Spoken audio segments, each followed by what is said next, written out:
আসসালামু আলাইকুম সুধী দর্শক, আশা করি সবাই ভালো আছেন, সুস্থ আছেন। আপনারা দেখছিলেন এটিএন নিউজ।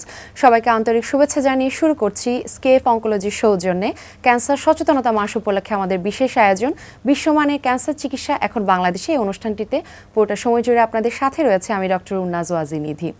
দর্শক, ক্যান্সার শব্দটির সাথে আমরা কম বেশি সবাই পরিচিত। অত্যন্ত আতঙ্কের একটি শব্দ এই ক্যান্সার। যিনি ক্যান্সারে আক্রান্ত হন শুধু তিনিই নন, দুর্ভোগ পোহাতে হয় পুরো পরিবারকে। এটি শুধুমাত্র আমাদের শারীরিকভাবে নয়, আমাদের মানসিক এবং আর্থিকভাবে করে দিতে পারে পুরোপুরিভাবে বিপর্যস্ত। তাই আপনাদের কিছুটা সচেতন করার উদ্দেশ্য নিয়ে আজ আমাদের বিষয়বস্তু আমরা নির্ধারণ করেছি তারুণ্যে ক্যান্সার, কারণ এবং ফলাফল। আমার সাথে আছেন একজন বিশেষ অতিথি। স্টুডিওতে এই মুহূর্তে উপস্থিত আছেন বিশিষ্ট টিউমার ও ক্যান্সার বিশেষজ্ঞ ডক্টর মোহাম্মদ সাইফুল ইসলাম পাঠান স্যার, এমডি রেডিয়েশন অঙ্কোলজি, আবাসিক চিকিৎসক এবং সহকারী অধ্যাপক, ময়মনসিংহ মেডিকেল কলেজ এবং হাসপাতাল। চলুন কথা বলি আমাদের আজকের বিশেষ অতিথির সাথে। আসসালামু আলাইকুম স্যার, আপনাকে স্বাগত জানাচ্ছি আমাদের আজকের অনুষ্ঠানে। কেমন আছেন আপনি? আলহামদুলিল্লাহ ভালো আছি, আপনি ভালো আছেন? জি স্যার, ভালো আছি। স্যার, আমরা আজকে কথা বলবো তারুণ্যে ক্যান্সার, কারণ ও ফলাফল, এই বিষয়টি নিয়ে। অনেকেই হয়তো জানেন আসলে ক্যান্সার বিষয়টি কি, আবার অনেকেই হয়তো পুরোপুরিভাবে জানেন না। তারা হয়তো মনে করেন আতঙ্কের একটি শব্দ ক্যান্সার, কিন্তু তাদের হয়তো পুরোপুরি ধারণাটা নেই। আপনার কাছে শুরুতেই আমার প্রশ্ন, ক্যান্সারটা আসলে কি এবং এটি কিভাবে শরীরে খারাপ প্রভাব ফেলছে? ধন্যবাদ আপনাকে আপনার প্রশ্নের জন্য। আমাদের শরীরে প্রতিনিয়তই বিভিন্ন রকমের কোষ যেগুলো থাকে সেগুলো টিয়ার এবং শিয়ার বলি আমরা মেডিকেলের ভাষায়, অর্থাৎ এই কোষগুলো ক্ষয়ে যায়, আবার নতুন করে কোষ তৈরি হয়। এটি একটি স্বাভাবিক মানব প্রক্রিয়া, যেই প্রক্রিয়াতে স্বাভাবিকভাবেই একটি সেল চলে যাওয়া এবং আরেকটি সেল তৈরি হওয়া একটি রেগুলেটেড ওয়েতে, একটা রেগুলেটেড পাথওয়েতে এটি হয়। কিন্তু কোনো কারণে যদি এই রেগুলেশনটা নষ্ট হয়ে যায়, অর্থাৎ স্বাভাবিকভাবে একটি সেল থেকে আরেকটি সেল তৈরি হওয়া, এই যে প্রক্রিয়াটা, এই প্রক্রিয়া যদি কোনোভাবে বাধাগ্রস্ত হয় বা ব্যাহত হয়, তাহলে সেখান থেকে টিউমার সৃষ্টি হয়। সাধারণত আমরা টিউমার বলতে ভালো টিউমারকেই বুঝাই, কিন্তু যেসব টিউমারকে আমরা মানুষ যেগুলোকে ক্যান্সার হিসাবে জানে, যেগুলোকে আমরা ম্যালিগনেন্ট বলি, তো সেগুলোকেই আমরা ক্যান্সার হিসাবে বলি। অর্থাৎ আমরা যদি ব্রডলি বলতে চাই যে শরীরের সেলের অস্বাভাবিক বৃদ্ধিজনিত একটি টিউমার সৃষ্টি হয়, সেই টিউমারের মধ্যে কিছু আছে বিনাইন অর্থাৎ ভালো, এবং কিছু আছে ম্যালিগনেন্ট অর্থাৎ ক্যান্সার। অর্থাৎ স্যার, আমরা ম্যালিগনেন্ট টিউমারটাকে আমরা খারাপ টিউমারটাকে আমরা ক্যান্সার বলছি। স্যার, আগে একটা ধারণা ছিল যে ক্যান্সার শুধুমাত্র বয়স্কদেরই হয়, কিন্তু আসলে দিনে দিনে এই আমরা ধারণাটাকে অনেকখানি ভুল প্রমাণিত করছি। এখন দেখা যাচ্ছে তরুণদের হচ্ছে। তো আসলে কি তরুণদের কি হারে এখন ক্যান্সারটা হচ্ছে? হ্যাঁ, মানে আসলে আমরা আমাদের বাস্তব প্র্যাকটিসে দেখছি যে আগে আমরা যেরকম জানতাম বা দেখেছি বা বই খাতায় পড়েছি যে 50 বা 60 বছর বয়সের পরে গিয়ে ক্যান্সারটা বেশি হচ্ছে, কিন্তু এখন দেখা যাচ্ছে 20 থেকে 40 এই যে বয়সটা, যেটাকে বলা হয় যে তারুণ্যের বয়স, এই বয়সে ক্যান্সারের পরিমাণ অনেক বেশি বেড়ে যাচ্ছে। ল্যান্সেট অনকোলজির একটি গবেষণায় দেখা গেছে 2012 সালে তারা পেয়েছে যে প্রায় 10 লক্ষ নতুন ক্যান্সার শনাক্ত হয়েছে এই তারুণ্যের মধ্যে, যার মধ্যে প্রায় 3.5 লক্ষ মানুষ অলরেডি তারা মারা গিয়েছে। এই হারটা 2012 সালের পর থেকে এখন প্রায় 12 বছর, আরও এক যুগ পার হয়ে গিয়েছে, এবং এই হার অবশ্যই বেড়েছে। যদিও একদম রিসেন্ট ডাটা এই মুহূর্তে কোনো জার্নালে নেই, তবে আশা করা যায় খুব শীঘ্রই এরকম কোনো একটি ডাটা আমরা পাবো, এবং সেই ডাটার মাধ্যমে হয়তো দেখা যেতে পারে যে এর পরিমাণ আগের চাইতে অনেক বেশি বেড়ে গেছে। খুবই দুঃখজনক স্যার যে আসলে ক্যান্সারের মতো একটা রোগ দিনে দিনে বেড়ে যাচ্ছে এবং তরুণদের মধ্যে অনেক বেশি আমরা দেখতে পাচ্ছি। খুবই দুঃখজনক এটা। স্যার, আপনার কাছে একটা প্রশ্ন আমার হচ্ছে, ক্যান্সার সাধারণত কত ধরনের হচ্ছে এবং তরুণদের মধ্যে যেটা আপনি বললেন বেড়ে যাচ্ছে, কোন ধরনের ক্যান্সারটা এখন বেশি দেখতে পাচ্ছি আমরা তরুণদের মধ্যে? আচ্ছা, আমি যেহেতু একজন রেডিয়েশন অনকোলজিস্ট, সো আমরা বেসিক্যালি কাজ করি হচ্ছে গিয়ে সলিড টিউমার নিয়ে। ব্রডলি যদি বলতে হয় তাহলে ব্লাড ক্যান্সার বা হেমাটোলজিক্যাল ম্যালিগনেন্সি এবং শরীরের অন্যান্য জায়গার যে সলিড ম্যালিগনেন্সি যেগুলো আছে, এই দুই ভাগে আমরা ভাগ করি, এবং এর চিকিৎসা পদ্ধতিও সম্পূর্ণ আলাদা, এবং এর জন্য বিশেষজ্ঞ, দুই ধরনের বিশেষজ্ঞ রয়ে গিয়েছেন। তো সলিড ম্যালিগনেন্সির ভিতরে আমরা যেটি বেশি দেখি, ফিমেলদের মধ্যে ব্রেস্ট ক্যান্সার, সার্ভাইকাল ক্যান্সার এবং কোলোরেক্টাল ক্যান্সার, এই ক্যান্সারগুলো বেশি পরিমাণে দেখা যাচ্ছে। এবং মেলদের মধ্যে কোলোরেক্টাল ম্যালিগনেন্সি এবং germ cell tumour of the testis অর্থাৎ আপনার টেস্টিকুলার ম্যালিগনেন্সি এটি আমরা বেশি দেখতে পাচ্ছি। এছাড়াও আমরা খুব উদ্বেগজনকভাবে দেখতে পাচ্ছি যে আমাদের পাকস্থলীর ক্যান্সার এটিও খুব উদ্বেগজনকভাবে আমাদের তরুণদের মধ্যে বেড়ে যাচ্ছে। মূলত তাহলে আমরা এই তিনটাকেই বলতে পারি, breast cancer, cervical cancer, colorectal cancer, basically তিনটাই আমরা, সাথে স্টমাক ক্যান্সারটা সেকেন্ড লাইনে আসতেছে স্যার। ক্যান্সারকে কিন্তু আমরা বলে থাকি নীরব ঘাতক, কারণ সাধারণত দেখা যায় কোনো লক্ষণ খুব একটা প্রকাশ পাচ্ছে না, যখন হয়তো রোগীরা আসছে অনেক দেরি করে আসছে বা অনেক অন্য কোনো রোগে ডায়াগনোস করতে গিয়ে তখন আমরা বের করছি হয়তো বা তার ক্যান্সার আছে বা এই ধরনের কোনো সমস্যা আছে। তো আপনারা তো নিয়মিত রোগী দেখছেন, সাধারণত কি কি লক্ষণ নিয়ে রোগীরা আপনাদের কাছে আসছে যেটা দেখে আপনারা মনে করছেন হ্যাঁ আমার হয়তো বা ক্যান্সারের দিকে তার যেতে হতে পারে বা পরীক্ষা নিরীক্ষায় আমার যেতে হতে পারে? আচ্ছা, এক্ষেত্রে শরীরের বিভিন্ন জায়গার ক্যান্সারের লক্ষণ বিভিন্ন রকম। আমরা যদি মোটা দাগে কিছু লক্ষণের কথা বলি, যেমন সবচেয়ে কমন যে ক্যান্সার যেগুলো আমাদের দেশে আমরা পাই, যেমন ফুসফুস ক্যান্সার। ফুসফুস ক্যান্সারের যদি আমরা লক্ষণগুলো বলি তাহলে দীর্ঘদিন ধরে যদি কারো কাশি থাকে, কাশির সাথে রক্ত যায়, শরীরের অস্বাভাবিক ওজন হ্রাস, অথবা আপনার শরীরে জ্বর থাকা, বুকের মধ্যে ব্যথা হওয়া এবং দীর্ঘদিনের তামাক বা ধূমপান জাতীয় গ্রহণের অভ্যাস থাকা, এই জিনিসগুলো যদি থাকে তাহলে আমরা মনে করতে পারি যে হ্যাঁ তার হয়তো ফুসফুস ক্যান্সার থাকার সম্ভাবনা আছে। এরপর আমরা আসি দ্বিতীয় প্রধান যে ক্যান্সার, ব্রেস্ট ক্যান্সার। দীর্ঘদিন ধরে যদি ব্রেস্টে কোনো চাকা বা পিণ্ড থাকে যেটি খুব দ্রুত বৃদ্ধি পাচ্ছে, অথবা যদি কোনো ঘা তৈরি হয় যেটি শুকাচ্ছে না, অথবা যদি কোনো অস্বাভাবিকভাবে কোনো রক্ত বা কোনো কিছু বের হয়, অথবা ব্রেস্ট বাদেও যদি কারো বগলে কোনো অস্বাভাবিক রকমের চাকা বা পিণ্ড দেখা দেয়, তাহলে এগুলোকে আমরা ব্রেস্ট ক্যান্সারের লক্ষণ হিসেবে ধরতে পারি। এরপর আসি আমরা আমাদের তৃতীয় যেই প্রধান ম্যালিগনেন্সি, কোলোরেক্টাল ম্যালিগনেন্সি। কোলোরেক্টাল ম্যালিগনেন্সির ক্ষেত্রে দেখা যায় যে পায়খানার সাথে রক্ত যাওয়া বা পায়খানার যে অভ্যাস, মানুষের স্বাভাবিক একজন মানুষের যে দৈনন্দিন অভ্যাস, সে অভ্যাসের পরিবর্তন হওয়া, কিংবা খাওয়া দাওয়ায় অরুচি হওয়া, পেটে ব্যথা হওয়া, কিংবা শরীর অস্বাভাবিক রকমের দুর্বল লাগা, তো এই লক্ষণগুলো যদি দেখা দেয় তাহলে আমরা মনে করতে পারি যে হতে পারে যে তার শরীরে কোথাও না কোথাও ক্যান্সার থাকতে পারে।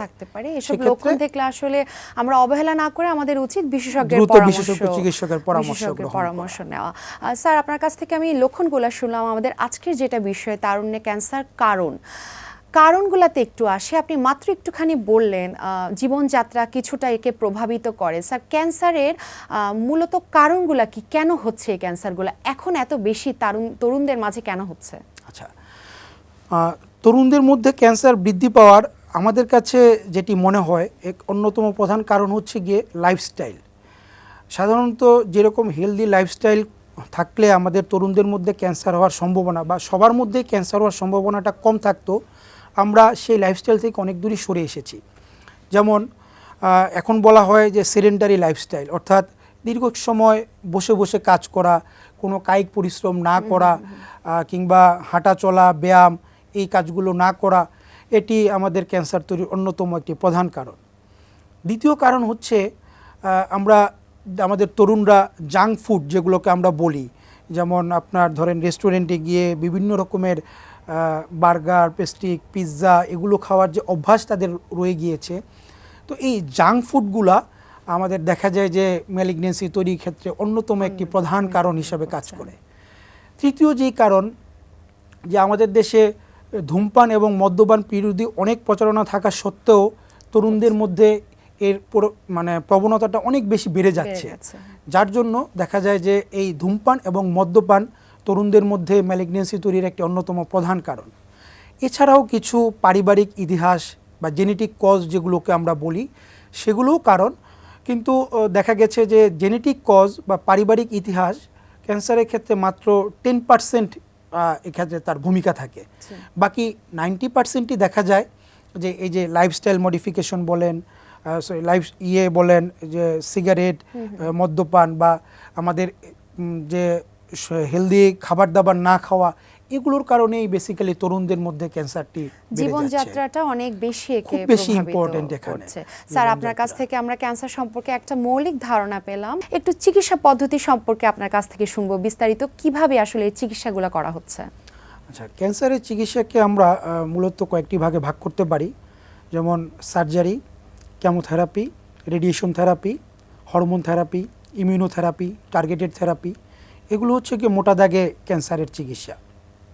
এর মধ্যে এর সবগুলোই বাংলাদেশে আমাদের এখন হচ্ছে, যদিও কিছু লিমিটেশন আমাদের সরকারি পর্যায়ে আছে, কিন্তু আমাদের প্রাইভেট পর্যায়ে আলহামদুলিল্লাহ সমস্ত বড় বড় যে প্রাইভেট হসপিটালগুলো রয়ে গিয়েছে, যেমন Square Hospital, United Hospital, Evercare Hospital, Khaja Yunus Ali Medical College Hospital, কিংবা বগুড়ায় টিএমএসএস মেডিকেল কলেজ হসপিটাল, এই সমস্ত জায়গাতেই আপনার ক্যান্সারের একদম বিশ্বমানের চিকিৎসা পদ্ধতি আমরা অ্যাভেল করতে পারছি। অনেকে মনে করছেন হয়তোবা দেশে তারা এই ধরনের চিকিৎসা পাবে না, পার্শ্ববর্তী দেশে যাওয়ার প্রবণতাটা আসলে আমাদের রোগীদের মধ্যে অনেক বেশি। তাহলে কি স্যার আমরা বলতে পারি যে এটার এই মুহূর্তে প্রয়োজনটা নেই, আমাদের এখানে তারা চিকিৎসা পাবেন সব রকমের? এটা আমরা অবশ্যই বলতে পারি, কারণ আমাদের আসলে ক্যান্সার হলে সবাই একটু ভয় পেয়ে যায়। স্বাভাবিকভাবেই ভয়ের কারণে সবাই চিন্তা করে যে আমাদের দেশে হয়তো বা এটার আমি মূল চিকিৎসাটা বা সঠিক চিকিৎসাটা পাবো না। কিন্তু আমি আমার রোগীদেরকে বলতে চাই যে আপনারা ভয় পাবেন না, আশ্বস্ত হন। আমাদের দেশেই বিশ্বমানের চিকিৎসা পদ্ধতি আছে। আমাদের চিকিৎসকরা যথেষ্ট পরিমাণে এ বিষয়ে তাদের পড়াশোনা বলেন কিংবা তাদের স্কিল বলেন যথেষ্ট ভালো। আপনারা আমাদের চিকিৎসকদের উপরে ভরসা রাখুন, চিকিৎসকদের সাথে আপনাদের সম্পর্ক তৈরি করুন, বিশ্বাস এবং আস্থার জায়গাটা তৈরি করুন। তাহলে আপনারা দেখবেন যে আপনি বাইরে গিয়ে যেই খরচে একটি চিকিৎসা করতে হচ্ছে তার চাইতে অনেক কম খরচে আপনি আমাদের দেশেই খুব সুন্দর এবং একটি ভালো মানের চিকিৎসা পাবেন। সবচেয়ে বড় কথা, চিকিৎসকের সাথে রোগীর একটা বিশ্বাস বা আস্থার জায়গা তৈরি করতে হবে। সেই বিশ্বাস এবং আস্থার জায়গা যদি তৈরি হয় তাহলে আপনি বাংলাদেশেই উন্নত মানের এবং আমি বলবো বিশ্বমানের ক্যান্সার চিকিৎসা পেতে পারেন। স্যার, আমরা রোগীদের আসলে বলতে হবে যে আপনারা সব রকমই চিকিৎসা পাবেন, কিন্তু আস্থার জায়গাটা আসলে তৈরি করে নিতে হবে আমাদেরই, যেন তারা বিশ্বাসটা রাখতে পারে আমাদের উপরে। স্যার, কোনো ক্যান্সারে আমরা জানি স্ক্রিনিং এর একটা ব্যবস্থা আছে এবং ক্যান্সার ডায়াগনোসিসের ক্ষেত্রে স্ক্রিনিং অনেক বেশি গুরুত্বপূর্ণ ভূমিকা পালন করে। এই ব্যাপারে একটু বলবেন, আসলে বাংলাদেশে সব রকম স্ক্রিনিং এর ব্যবস্থা আছে কিনা এবং আমাদের রোগীরা সেটা অনুসরণ করছে কিনা? হ্যাঁ, স্ক্রিনিং খুব গুরুত্বপূর্ণ একটি বিষয় আর্লি ক্যান্সার ডায়াগনোসিসের ক্ষেত্রে। এই যে আমরা বলছি তারুণ্যে ক্যান্সার, তো এই তরুণ বয়সে আপনি দেখেন 20 থেকে 40 বছর 39 বছর বয়সকে বলা হচ্ছে তারুণ্যে ক্যান্সার। তো যেই সময়টা একটি মানুষের জীবনের সবচেয়ে গুরুত্বপূর্ণ সময়, most active period of his life. তো এই সময়ে সে তার পরিবারকে সে কন্ট্রিবিউশন করতে পারে, সে তার একটি পরিবার হয় এবং সে সমাজের জন্য, রাষ্ট্রের জন্য, এমনকি পৃথিবীর জন্য সে একটি অবদান রাখার সুযোগ পায়। তো এই বয়সে যদি একজন মানুষ ক্যান্সারে আক্রান্ত হয় এবং সেই ক্যান্সারে আক্রান্ত হওয়ার মাধ্যমে সে যদি তার জীবনের মূল্যবান সময়টাকে নষ্ট করে বা ধ্বংস হয়ে যায়, তাহলে সে তো তার জীবনের থেকে একটি মূল্যবান সময় শেষ হয়েই যাচ্ছে। পুরা সমাজ, রাষ্ট্র এবং তার পরিবার তার সেবা থেকে বা তার কাছ থেকে যেই সুবিধাগুলো সে পেত বা সোসাইটিকে সে যেই কন্ট্রিবিউট করতে পারতো সেখান থেকে সে পারতেছে না। তো যার জন্য এই তারুণ্যে ক্যান্সারটাকে রুখার জন্য স্ক্রিনিংয়ের কোনো বিকল্প নেই। আসলে আপনি যখন স্ক্রিনিং পদ্ধতিতে যাবেন, খুব আর্লি স্টেজে ক্যান্সারটি ধরা পড়ে যাবে। এবং আমরা সবসময় একটা কথা বলি, সূচনায় পড়লে ধরা, ক্যান্সার রোগ যায় যে সারা। অর্থাৎ আপনি সাধারণত ক্যান্সারের 4টি স্টেজ হয়, স্টেজ 1, 2, 3 এবং 4। স্টেজ 1 এবং 2তে একটি রোগ ধরা পড়লে আমরা এর চিকিৎসা করে যেরকম সুফল পেতে পারি, ডেফিনেটলি স্টেজ 3 এবং 4-এ যদি রোগটা ধরা পড়ে তাহলে সে পরিমাণ সুফল পাবো না। তো স্টেজ 1-এ বিভিন্ন রকমের আন্তর্জাতিক মানের চিকিৎসা করে অপারেশন, কেমোথেরাপি, রেডিওথেরাপি দেওয়ার মাধ্যমে অনেক ক্ষেত্রে দেখা যায় যে রোগটি স্থায়ীভাবে নির্মূল হয়ে যাওয়ার মতোই নির্মূল হয়ে যায়। 10 বছর 20 বছর পর্যন্ত আমাদের রোগীরা অনেক ভালো থাকতেছেন, আমরা বাস্তব জীবনে পাচ্ছি। কিন্তু একই রোগী একই ক্যান্সার নিয়ে যদি আমাদের কাছে স্টেজ 4-এ চলে আসেন, অর্থাৎ যেটাকে আমরা লাস্ট স্টেজ বলতেছি, তাহলে দেখা যায় যে সর্বোচ্চ 2 থেকে 3 বছরের বেশি আমরা রোগীটাকে সেক্ষেত্রে আমরা পাই ওভাবে না। কিছু করতে পারছি না। সেক্ষেত্রে আমাদের স্ক্রিনিংয়ের মাধ্যমে আমরা যদি আর্লি স্টেজ অর্থাৎ স্টেজ 1 অথবা ইনসিটু ম্যালিগনেন্সি যেটা, অর্থাৎ তখনও পর্যন্ত এটি আমাদের শরীরের যেই সেলুলার যেই ব্যারিয়ার বেসমেন্ট মেমব্রেন সেটাকে ক্রস করতে পারেনি, যদি এই পর্যায়ে আমরা এটাকে শনাক্ত করতে পারি, তাহলে আমরা আশা করতে পারি যে আমরা এই ক্যান্সার রোগটাকে স্থায়ীভাবে নির্মূল করে ফেলতে পারবো। তো সেই জন্য আসলে স্ক্রিনিংয়ের কোনো বিকল্প নেই।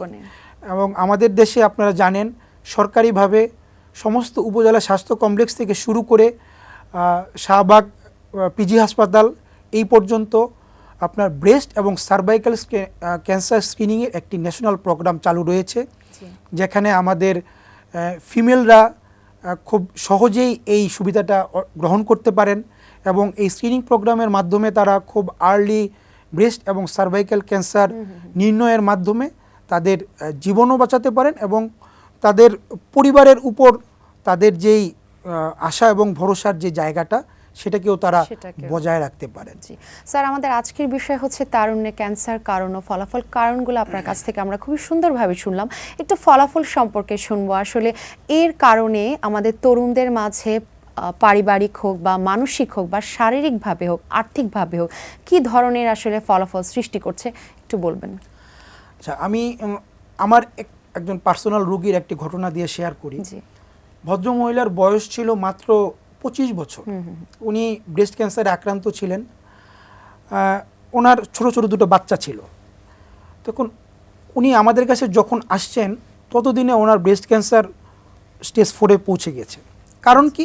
কারণ হচ্ছে কি, উনি প্রথমে ওনার এলাকায় কিছু কোয়াক অথবা অপচিকিৎসার শিকার হয়ে তাদের মাধ্যমে উনি মনে করেছেন যে এখানেই চিকিৎসা হবে, কিন্তু আলটিমেটলি চিকিৎসাটা হয়নি এবং না হওয়ার কারণে দেখা গিয়েছে আমাদের কাছে যখন আসছেন ওনার ততক্ষণে মেটাস্টেসিস বা স্টেজ 4-এ চলে গেছে। তো এই ভদ্র মহিলা যখন আমাদের কাছে আসতেন তো তখন উনি কান্না করে বারবার বলতেন যে স্যার, আমার এই যে দুটো ছোট ছোট বাচ্চা আছে, আমি যদি মারা যাই তাহলে আমার এই বাচ্চাদের কি হবে? তো আমরা তখন আসলে মানে বাকরুদ্ধ হওয়া ছাড়া আমাদের কিছু করার থাকতো না। তো তারুণ্যে এই যে ক্যান্সার, তারুণ্যে যখন একজন মানুষ ক্যান্সারে আক্রান্ত হন তখন প্রত্যেকের সাথে এরকম কিছু না কিছু গল্প জড়িত থাকে। কোনো ছেলে সে হয়তো মাত্র বিয়ে করেছে, তার নবপরিণীতা স্ত্রী, কিংবা কোনো মা তার হয়তো ছোট ছোট বাচ্চা, কিংবা তার কোনো বাবা তার যার উপরে তার পুরা পরিবার নির্ভর করছে। তো এই প্রত্যেকের এই গল্পগুলো যখন আমরা শুনি তখন আসলে আমাদের মানে কষ্ট লাগা ছাড়া আমরা আসলে বেশি কিছু করতে পারি না। তো সেজন্য আমরা বারবার বলি যে তারুণ্যে ক্যান্সার এই যে এত দ্রুত বাড়ছে, এবং খুবই দুঃখজনক ব্যাপার হচ্ছে ধরেন একই ক্যান্সার যেটা ইয়াং এজে ধরা পড়লো এবং একজন এল্ডারলি পার্সনের ধরা পড়লো, তো দুজনের মধ্যে যার ইয়াং এজে ধরা পড়লো তার প্রগনোসিস কিন্তু খারাপ, অর্থাৎ তার ভবিষ্যৎ কিন্তু খুব বেশি ভালো না। আমরা বাস্তবতা তাই দেখি। যেমন একজন ব্রেস্ট ক্যান্সারের রোগী, একজন 65 বছর বৃদ্ধ একজন মহিলা আর একজন 25 থেকে 30 বছর বয়স্ক একটি মেয়ে, তো এই দুজনের মধ্যে সমস্ত ক্রাইটেরিয়া সেম, আপনার histopathology same, grading same, staging same, সমস্ত কিছু সেম, কিন্তু তারপরও ইয়াং হওয়ার কারণে বা তার বয়স কম হওয়ার কারণে তার রিস্ক তার প্রগনোসিস ওই বয়স্ক ভদ্র মহিলার চাইতে অনেক বেশি খারাপ। তো সেই জন্য আমাদের সবসময় আমরা বলি যে তরুণদের মধ্যে এই যে আশঙ্কাজনকভাবে ক্যান্সারের সংখ্যা বাড়ছে, এটিকে কমিয়ে আনার জন্য আমাদের স্ক্রিনিংয়ের কোনো বিকল্প নেই এবং স্ক্রিনিংটি সবসময় করতে হবে। স্যার, আমরা অনুষ্ঠানের প্রায় শেষ পর্যায়ে চলে এসেছি। দর্শকদের উদ্দেশ্যে যদি আপনার কোনো পরামর্শ থাকে ছোট্ট করে দুটো লাইন বলবেন। আমি আমার দর্শকদেরকে বলতে চাই, আপনার চিকিৎসকদের উপরে ভরসা রাখুন এবং একটি হেলদি লাইফস্টাইল মেনটেন করুন। নিয়মিত ব্যায়াম করুন, সবুজ শাকসবজি ফলমূল এগুলো খাওয়া দাওয়া করুন এবং সমস্ত রকমের বদ অভ্যাস থেকে বিরত থাকবো, তাহলেই আশা করা যায় ইনশাআল্লাহ আমরা এখান থেকে মুক্ত থাকতে ধন্যবাদ স্যার, পারবো। আপনাকে অসংখ্য ধন্যবাদ, ভালো থাকবেন আপনি। ধন্যবাদ আপনাকে। শুধু দর্শক, আজ আমরা কথা বললাম তারুণ্যে ক্যান্সার, কারণ ও ফলাফল এই বিষয়টি নিয়ে। আশা করি আমাদের অনুষ্ঠানটি আপনাদের ভালো লেগেছে এবং এ থেকে আপনারা কিছুটা হলেও উপকৃত হয়েছেন। দেখা হবে আগামীতে, ততদিন পর্যন্ত সুস্থ থাকুন, ভালো থাকুন, এটিএন নিউজের সাথেই থাকুন। আসসালামু আলাইকুম।